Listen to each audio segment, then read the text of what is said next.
Welcome to the table. The docking spires of Xurith Prime shimmered in the void like needles of glass and gold. Earth's delegation arrived aboard the Unity Dawn, a sleek diplomatic vessel dwarfed by the Leviathan-class cruisers of ancient empires already in orbit. For the first time in history, humans were stepping into the Galactic Council, not as guests, but as equals. Ambassador Dr. Helena Adebayo adjusted her collar and stared at the incoming transmission. "Prepare for the protocol entry sequence," said the AI steward. "Failure to comply will be interpreted as cultural disrespect." Commander Jacob Torres, seated beside her in his dark Navy Earth Defense Initiative uniform, scoffed. "Here we go with the space snob rituals again." Helena shot him a look. "We agreed. We make a good impression. These customs matter to them. They're ceremonial power plays," Torres muttered. "Dressed up ways to remind us we're the new kids at the table." The airlock opened with a soft hiss. A welcoming party of 9 alien dignitaries waited in the Grand Spire Hall, flanked by honor guards bearing banners of their respective worlds. The Relith Elder stepped forward, his long silver tendrils swaying like seagrass.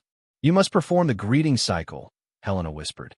The greeting cycle was absurdly complex, 3 bows of decreasing depth, maintaining silence while standing in chemically altered incense vapors, then mimicking a unity gesture, clasping one's hands above the head, symbolizing submission to council harmony. Helena executed the sequence with practiced grace, but Torres merely gave a sharp nod and folded his arms. Gasps fluttered through the alien delegation. A Zarn diplomat recoiled. The human male refused the bow. "Is this defiance?" "No," Helena said quickly. "Merely unfamiliarity. Earth's cultures vary." The Relith Elder's eyes narrowed. "Unfamiliarity is acceptable. Disrespect is not." They were led through a crystalline corridor to the council hall, its walls humming with quiet psionic energy. The chamber was a cathedral of interstellar order, a place built to inspire awe and to remind newcomers of their place. Helena remained composed, but Torres scanned the room like a battlefield. He leaned close. "This whole setup reeks of manufactured hierarchy. They're not enemies, Jacob. They don't need to be enemies to try and put a boot on your throat with a smile." When the session began, Helena delivered Earth's formal address, pledging cooperation, peace, and mutual advancement. Polite nods followed, though a few elder species remained motionless, a silent snub. Then came the gift ceremony. One by one, each species offered a ceremonial token. Earth presented a preserved section of the Voyager Golden Record, a gesture of peace and curiosity. But when the Zarn High Envoy extended a sash of deference, a strip of woven light worn by probationary species, Torres stepped forward. "No," he said. The room froze. "I don't wear chains. Not velvet ones. Not digital ones. Not alien ones." Helena closed her eyes. It had begun. Tea and blades. The banquet hall on Xurith Prime was a symphony of elegance. Gravity-defying chandeliers swayed overhead, pulsing softly in rhythm with ambient psionic waves. The council's great reception was intended to symbolize unity through tradition. For the humans, it felt more like theater. Helena Adebayo sat at the Earth delegation's table, stiff in a shimmering blue robe that a Zarn stylist insisted conveyed appropriate humility. Jacob Torres, stubborn as always, wore his standard EDF uniform. No embellishments, no ceremonial sashes, just a patch of Earth's flag on his shoulder. Across the hall, the dignitaries of the Thylax and the Zircon Empire whispered among themselves, eyes often drifting to the humans. The silence carried judgment. Helena sipped the ceremonial truth tea, a bitter, glowing liquid meant to symbolize transparency. Jacob sniffed his cup, muttered "smells like engine coolant," and set it aside. "Try to at least look interested," Helena whispered. "I am," Jacob said, "interested in why everyone's pretending this nonsense matters." A hush fell as Lord Sivareth of the Zircon Empire rose. A towering reptilian figure clad in ceremonial armor, he moved with martial grace and gravitas. He approached the Earth table holding a long, slender package. As is tradition, Sivareth announced, "We offer the blade of binding to all new council species, a symbol that you accept the path of honor, restraint, and obedience to order." He unwrapped the item, a curved ceremonial dagger made of stardust alloy, glowing faintly. Helena stood, nodding with measured respect. "We are honored by the gesture." Sivareth turned to Jacob. "And will your war leader accept the blade?" Jacob didn't stand. "No." Gasps erupted. Sivareth stiffened. "You reject a symbol of peace." "I reject what it stands for," Jacob said, voice calm but firm. "I don't take blades to promise obedience. That's not peace. That's quiet servitude." Helena felt her stomach drop. "Jacob," but the damage was done. Sivareth's eyes narrowed. He unsheathed the blade and pointed it toward Torres, holding it upright. Not an attack, but a formal challenge. "I demand satisfaction. By custom, you will explain your dishonor in ritual duel or recant." Jacob stood slowly. "Where I come from, we talk before we fight." Sivareth bristled. "Talk is for equals."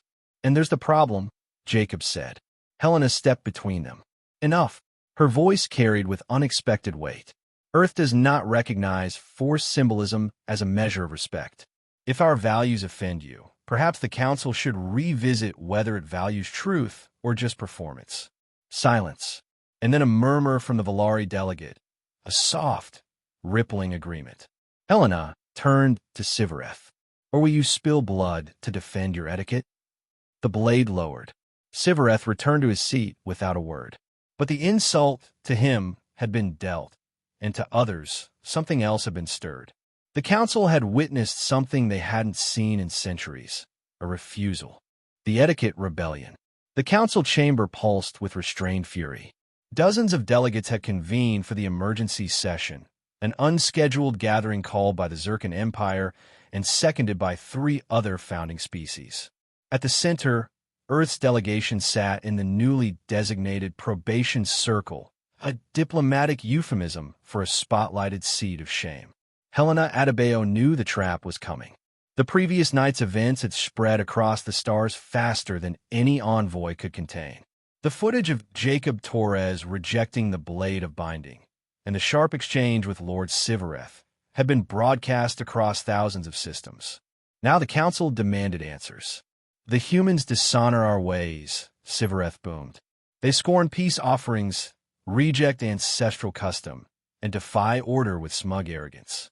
If they cannot kneel to the harmony we've preserved for eons, then they must be removed." Murmurs echoed like ripples across a lake. Helena rose. Her voice, though calm, carried steel. "With respect, Lord Sivareth, you mistake disagreement for dishonor. We were invited into this council as equals, not servants. We speak plainly, not because we lack culture, but because we value truth over performance." The Zarin delegate tilted its tri-eyed head. "Is it truth, then, to insult our blades and cast aside our symbols?" Jacob stood, uninvited. "It's truth to say we don't need your rituals to prove we want peace. Back home, when someone offers friendship, they do it with their hands open, not with a list of rules on how to smile, stand, and breathe." Gasps. Again, the elder species looked horrified. But something was different now. Among the younger members, the Valari, the Sorith, even a few of the newer choral speakers, there were glances of quiet approval. The Valari delegate, a soft-spoken being of light and fluid motion, raised a voice. "Perhaps the human speaks not to insult, but to challenge assumptions. Are we not long overdue for such?" A quiet stir became a buzz. Sivareth snarled.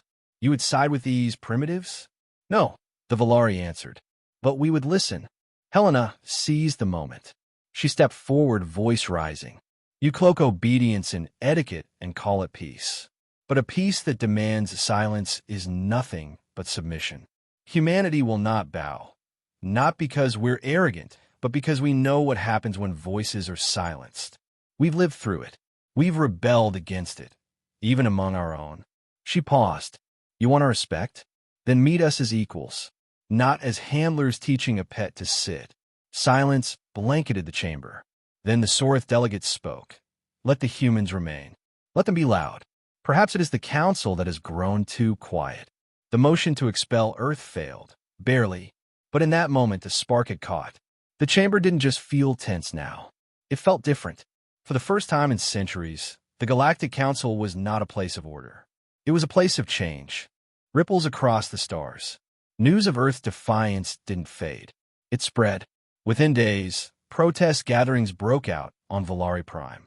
Younglings from the University of Comparative Cultures wore imitation EDF uniforms and marched through the Capitol Plaza, chanting, "Respect is not obedience."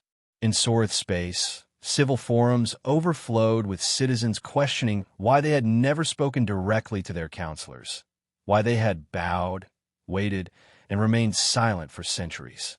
The council had not expelled humanity, but it had awoken something far more dangerous: curiosity. On Earth, Jacob Torres became an accidental symbol. "I'm no philosopher," he told an interviewer.